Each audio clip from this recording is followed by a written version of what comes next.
Muchas gracias por acompañarnos en una nueva edición de Open File. Hoy voy a entrevistar a Andrés Cipriano, nació en San Pablo, estudió fotografía en la Universidad de San Francisco y actualmente vive entre Nueva York y Río. Le apasiona documentar la vida en lugares de muy difícil acceso y en comunidades poco conocidas.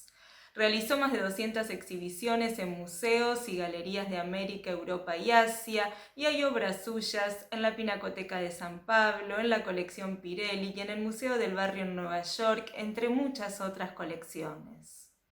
Bienvenido, André, ¿cómo estás? Bien, gracias. Muchas gracias por la invitación. Gracias a vos. ¿Cómo está todo allá en Nueva York? Na verdade, estás muito melhor agora. Estás cada vez mais, não, passo a passo as coisas, mais as pessoas conscientes de que tens que usar máscara e tudo, não? Buenísimo. Muitas pessoas saíram da cidade. A cidade está completamente diferente. Y mejoró muchísimo la Estás com situación. ar puro e menos barulho.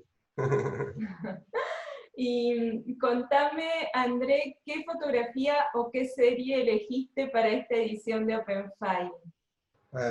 Bom, eu comecei com um portfólio de La Caldeira de Diablo, que é da cárcere de Brasil, na isla sul de Rio. E é um projeto foi um dos meus primeiros portfólios, que se foi feito dentro de uma cárcere que se encerrou, não sei mais, não? Uma cárcere dentro de um paraíso, uma isla com 107 praias, não sei, carros, nada. E se havia uma cárcere que era como se fosse um inferno dentro de um paraíso. Então, me fui em busca de qual era a sensação de estar dentro de um inferno, dentro de um paraíso, né? E passei 10 dias dentro dessa cárcere, que se chama não, a Caldeira de Diablo, é o nome que as pessoas chamam na cárcere. E da onde surgiu o Comando Rojo, uma organização criminal que todavia existe muito grande em Rio de Janeiro, né? Foi um erro que o governo fez de colocar presos políticos junto com presos comuns, e os presos políticos ensinaram os presos comuns como ser organizado, como se trabalhar juntos, não? Chamamos allá de Comando Vermelho, de civil. Sí, sí. E ¿Y dentro cómo? da cárcere se aprenderam a fazer coisas juntos, toda, mas fora da cárcere começaram a assaltar 5 bancos ao mesmo tempo, a ser táticas de guerrilhas, não? E depois se foi para kidnapping, não? Para sequestros, e agora são os que comandam todo o tráfico de drogas no Rio de Janeiro, não? Então esse meu trabalho é muito histórico, muito importante, porque se foi o berço da coisa, de onde se começou a organização. Como se fosse a máfia italiana, não? Algo assim, é parte da história do Brasil, Comando Rojo. Sí, sí. ¿Cómo hiciste para ingresar en esa cárcel de alta seguridad? Foi através de da diretora do sistema penal de Rio de Janeiro, a Julita Lengruver, de Califórnia. Mandei para ela uns trabalhos de fotografia que eu fiz em Sumatra, na Indonésia, anteriormente, um pouco de trabalho. E ela lhe gosta muito de fotografia. A Julita hasta hoje é muito amiga minha, a pessoa é incrível. E assim, muito trabalho para não ter penas muito duras e tudo, não? Ter penas alternativas. E porque na cárcere não se reabilita, não? As Nações Unidas se tem uma resolução que se proíbe de ter cárceres em islas, porque é muito lejos para as pessoas, para a família estar já, não? E é muito importante, a família é a melhor maneira de reabilitar uma pessoa que está encarcerada. Então, se estão cerrando todas as cárceres em islas. Então, é um motivo por ter cerrado lá na cárcere. ¿Y es verdad que dejaban que las familias de los reclusos pernoctaran en la cárcel? Sim, a cárcere da Jara é uma cárcere muito única. Quando eu cheguei a Jara, havia a carta do Ministério de Seguridade e tudo, não? Do chefe de seguridade, não? Nilo Batista, e todo Pero quando eu cheguei a Diablo, o diretor me hablaste, que não, acá há 7 líderes. E se eles não querem vocês acá, não adianta a carta, não? Então eu tive que fazer uma entrevista um por um e todos falavam sobre o Comando Rojo, de uma forma onde eles falavam que eles não eram culpados pela pela situação de onde se encontravam, não? Que foi o governo que não se dava, que não se deu a oportunidade para eles, não? Então, faz sentido, muito sentido, não? Es E aí decir, que depois vos vai conseguir a permissão e dentro da cárcere não se havia policiais. Se havia um acordo com o diretor e dos chefes da organização que se controlavam todo lá dentro com as tarefas de lavanderia, na cozinha, que para não se haver estupros ou pessoas a escapar, rebeliões. A diretoria ficava nos muros e deixava dentro tranquilo. Então não se havia polícia dentro da cárcere, era somente os comandos rojos. Então a família algumas vezes se levava as crianças allá, volvia para o Rio, depois de uma semana volvia para buscar a niña, as ah, crianças. dejaban los niños ahí en la Ficavam os casa. ninhos por uma semana às vezes. ¿Cómo era tu vínculo con los reclusos en la cárcel? Todos que eu busquei a segunda pessoa da hierarquia dos chefes, o segundo chefe, para ser meu guia e assistente pelo presídio, por tudo. E nós outros nos tornamos rapidamente muito amigos, não? Então, eles entenderam que eu estava a buscar mostrar de dentro para fora a história de eles, não? Como se era, não. Para mim, isso foi muito interessante mirar como as pessoas se acostumbram a situações que não deveriam se acostumbrar, não? Então, muito rapidamente, o ser humano se acostuma muito rapidamente a situações difíceis. Então, por mais que o lugar havia ratos, úmido, distante de tudo, alguma coisa acontecia dentro que buscava felicidade também, não? Então, foi um momento muito interessante. Muitas pessoas queriam compartilhar arte comigo, mostrar pinturas, música, capoeira, todas as coisas, né? Então, rapidamente muitas pessoas começaram a querer ser fotografadas porque tem alguma pessoa que gostaria de mandar uma fotografia e tudo, não? E eu conquistei eles. ¿Te contaban sus historias? Sim, muitas histórias incríveis, não? Muitos deles eram ladrões de bancos, a maioria ladrões eram pessoas com muitos crimes e tentavam escapar o tempo todo. Um deles, meu assistente, Paulinho, se ficou no mar como por mais de uma semana, perdido com uma boia pequena que tentava escapar da isla e rezava para que a polícia encontrou, não? Pero muitas histórias, muitas histórias. Do chefe da cárcere, que é o número 1, que está nas capas do livro, este aqui, o Chiquito.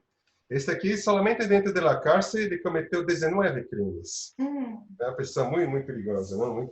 Ele era uma pessoa que se podia arriscar sua vida para seu amigo, mas também podia matar por um cigarro, não? Y también tenías vínculo entonces con personas del Comando Vermelho.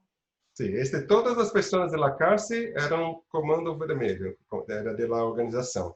Se não eras, morria. Teria que ser pessoas da organização. E eles que me invitaram a ser no próximo projeto, não? As pessoas da cárcere, os chefes, me invitaram para ir na Rocinha, que é uma favela, né? Uma Villa Miséria, hablo em Argentina. Em Brasil chamamos de favelas. E a favela mais grande do Rio, eles me invitaram a ficar, a sacar fotos allá, para mostrar que também se há felicidade dentro de uma situação difícil, né? Rocinha es la favela más grande de Brasil. Isso. E mais conhecida também. É uma favela muito popular. As pessoas têm muitas histórias, fica num sítio muito lindo também, né? Uma praia São Corrado, todo em volta são casas belíssimas, apartamentos belíssimos, não? Y vos lograste entrar entonces a Rocinha gracias a este vínculo con el Comando Vermelho. Sim, exatamente, e também por ter ganho a Fundação Mother Jones for Documentary Photography da Califórnia, então me pôde financiar todo o projeto através de um prêmio, né, da fundação. ¿Ya se había fotografiado Rocinha antes de que vos lo hicieras? Não, era impossível, era impossível. Na época que eu fotografei Rocinha 20 anos atrás, não? Esse era o segundo livro, Rocinha. E Rocinha se foi hecho 20 anos atrás. A Rocinha de hoje tem o dobro de pessoas. A Rocinha não cresceu muito horizontalmente, cresceu verticalmente. Na arquitetura informal são como 7 pisos, não? Muito grande. E a Rocinha, quando eu me fui, era muito perigosa, muito perigosa. Mas eu estava muito seguro, porque o chefe da comunidade de tráfico de drogas, que comandava tudo já, me deu a permissão. Então, com a permissão, eu poderia ficar eu estava mais seguro dentro da Rocinha do que em Ipanema, Copacabana. ¿Y qué era lo que más te interesaba fotografiar adentro de la favela? Na Rocinha, eu havia uma pré-visualização do que me gostaria de ser. Do mestre de capoeira, a pessoa mais velha, pais de santarias, os padres, né, as pessoas que são importantes, músicos e tudo. Mas quando eu hago esse documentário, me busco fazer todas essas fotografias, mas o que mais me gusta mesmo é o caminho. Então, você já tinha que buscar fotografar um cantor de hip hop. Eu saía 2 horas antes de ir até allá, para que no caminho buscava o que era interessante, o que chama das fotografias inusitadas, não? E essas para mim, são as mais belas, não são? Não, isso que é pouquinho de tudo. Então, se me foi a paisagem, deporte. Queria mostrar o que é a comida, não? A feira de verduras, pouco de tudo, né? Então, me fui buscando tudo. E depois, a fotografia eu vejo como um pouco de ficção, né? A realidade está já, mas todo o contexto de fotografia é a minha experiência da Rocinha. Na Rocinha, eu estava em casa de afrodescendentes. E você mira muitos afrodescendentes na Rocinha. Mas na Rocinha não se tem, mas tem mais nordestinos, pessoas do norte do Brasil. Se há como 70% de nordestino e 30% de afrodescendentes. Mas as pessoas que estão afuera e minhas pessoas que estão em volta são afrodescendentes. Então, se minha Rocinha é um pouco mais não é exatamente como é a Rocinha se você mirar as pesquisas e tudo, não? As estatísticas e tudo. Então, por isso que eu sempre hablo que é assim, como se fosse uma história de misticismo que eu conto, mas é minha história, não é a história, não. ¿Conservaste algún vínculo de Rocinha? Sim, muitos amigos estão hoje. Sempre visito, e sempre me visitam também na isla. Eu tenho uma casa na isla no sul do Rio. E essa minha aqui da capa hoje se formou na Universidade de Turismo, habla inglês. Nós outros ajudamos ela também, né, com a universidade, com a escola e tudo. Qué bueno. Muitas amizades, são pessoas muito boas allá, muito interessantes, muito trabalhadoras também. Porque as pessoas que fazem a imagem de uma vida miséria ou favela, Islã, não, a gente e tal, são os traficantes, os delinquentes, não? Mas isso é como 3, 4, 5% da população de uma favela. E isso o resto das pessoas são todos trabalhadores, são muitas pessoas muito inteligentes, muito interessantes. Y después de eso, ¿cómo fue el trabajo en Quilombola? Então, porque depois da Rocinha, eu fotografei outras favelas no Rio, com outras premiações, né, Bolsa Vite de Artes, tudo, e fui para favelas de Caracas, através do governo da Alemanha, tudo. Então, no Quilombola, se foi uma invitação, porque a pessoa que me invitou sabia que eu tinha uma maneira de entrar dentro das comunidades, não? Porque não é qualquer comunidade principalmente os quilombolas, eles não gostam de que vem pessoas a sacar fotos, solamente não, é uma questão de princípios deles. Então, me fui em 10 quilombos. Né? Quilombos em Argentina é um significado diferente do Brasil. Quilombos em Brasil são pequenas comunidades alhejas, né, dentro da floresta, arriba das cascatas e tudo, que de afrodescendentes que fugiram dos brancos quando havia mais escravidão, não escravidão. E então se continuou a cultura cerrada com alguns, como se fosse uma tribo, não? E me fui em 10 dessas favelas, desses quilombos em diferentes sítios, estados do Brasil. E alguns deles eram incríveis lá, são comunidades mais felizes que eu já vi em minha vida, porque não havia eletricidade, todas muito unidas, mas tem algumas que eram mais difíceis de entrar, porque a pessoa não queria, mas consegui todos eles. ¿Y cómo te integrabas? Porque algunas conservan dialectos africanos que no se hablan en ninguna otra parte del mundo. ¿Ahí cómo interactuabas? Não, você tem a maioria todos falam português também, mas também tem uma que se tem um exemplo, não? Tem uma que se abre um dialeto de África, da área de Bantu, e que não se há mais na tribo em África. Eram praticamente indígenas, não? Que eram nativos, não? E então, se somente 3 pessoas falam esse dialeto, que é um com seus 2 irmãos, são 3 irmãos. E isso é incrível, porque as pessoas não sabem disso muito, não? Então, esse projeto foi um projeto muito importante. Depois que foi feito mais quase que 200 exposições, não? Inclusive na Argentina também, em Buenos Aires. Então, com esse trabalho, é um trabalho antropológico, não, histórico, tem muita importância, de muita importância mesmo, e as pessoas foram depois para pesquisar, entender qual é a linguagem toda, né, fazerem todo o trabalho necessário para a conservação. Y André, ¿qué tradiciones conservaban estas comunidades? Desde a religião hasta a comida, danças, maneiras de fazer as casas, né, com barro muito tradicional da época que não se usa cimento nem nada, é uma maneira muito única de fazer, as maneiras de cobrir as casas, a cultura em geral, ¿no? Muy única, muy única.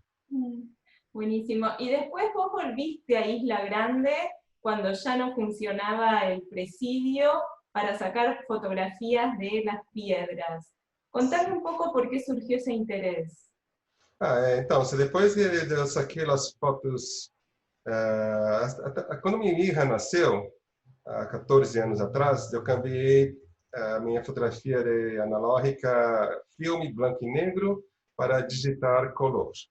Então, é como se fosse câmbio da interpretação da realidade em branco e negro para o reflexo da realidade em color. Não? Então, na isla que eu também me vivo, todavia, me vivo aqui em Nova York, na isla onde se havia a cárcere. Na isla, indo em volta da isla, que é muito grande, né? 193 quilômetros, há muitas pedras com formatos de seres vivos ou seres imaginários, né? Como Mickey Mouse, ET e tudo. E seres vivos como na tortuga, personas, rostos, elefantes, balenas. Então, comecei a fazer esse projeto de fotografar pedras na isla, porque algumas são conhecidas, muito conhecidas, como do drago, o feto, tem um feto muito importante, já muito conhecido. E algumas eu fui descobrindo também. E os amigos descobrindo e me falando também, isso é uma pedra lá. Então, eu tenho mais de 100, como 120 pedras com formatos já fotografadas, né, na isla. ¿A qué otros lugares fuiste a fotografiar piedras? Depois da isla, a isla se teve exposições e tudo. Depois me veio a querer fazer fotografias de pedras com formatos no mundo. Então, o trabalho se chama Pedras da Imaginação, Rocks of Imagination. Então, tem Rocks of Imagination da Ilha Grande, e Rocks of Imagination around the world, em volta do mundo. Em volta do mundo, estou em busca das ícones, icônicas. Então, você tem uma no Rio, que é muito famosa, a Pedra da Gávea, que é um imperador, a pedra mais grande, mais alta que se queda no mar, no mundo, supostamente. E você tem um rosto muito belíssimo. É turística, muito importante aí no Rio, não? Então, depois me fui com isso, sempre com minha isla, minha hija. Minha hija é parte do projeto. Parte do projeto não é somente a fotografia da pedra, mas entender a luz, a sombra, o shape, o formato que se muda todo. É muito delicado, porque também são muito alejas as pedras, né? E também temos que passar mais de um dia para entender a luz, porque algumas luzes se fazem tão forte, as sombras e tudo, que você pode haver dois tipos de fotografia para a mesma pedra, não? Então, se me fui com minha hija para a Islândia, a Mongólia, Nova Zelândia, e todas elas têm mais de uma pedra com formato importante, conhecida, e algumas não são conhecidas, e algumas eu descobri já também, e algumas me fui... Eu abro para as pessoas que, quando me vou agora em um sítio que tem muitas pedras, elas me encontram, né? É como você tem um círculo, é uma cabeça, não? Você tem dois círculos, já é uma tartaruga, não? Você é um pouco mais comprido, é uma balena. Se é um comprido vertical, é um elefante, não? Então, eu consigo mirar formatos muito facilmente, né? Todas as fotografias hechas são de muito boa qualidade de megapixels, a mais alta que tem no mercado. E as fotografias são grandes, né? A série que temos são fotografias grandes que tu podes mirar detalhes das plantas, das hojas, coisas que que tragam a dimensão da pedra, né? Genial. Y ahora vas a continuar, cuando se pueda viajar, tenés previsto más viajes. Sim, ¿No? temos uma na Tailândia, temos outra na Arábia, temos uma em Peru. Ainda estou a estudar quais são as próximas, né? Já tenho agora como ser certa 14 pedras, não? Para ser. Eu tenho, mas não estou despacio, não estou a correr para ser, não? Porque também a experiência de ir ao sítio e desfrutar da experiência, da comida, das pessoas, não? Da paisagem, landscape, não? Para mim é muito mais importante a experiência do que a fotografia.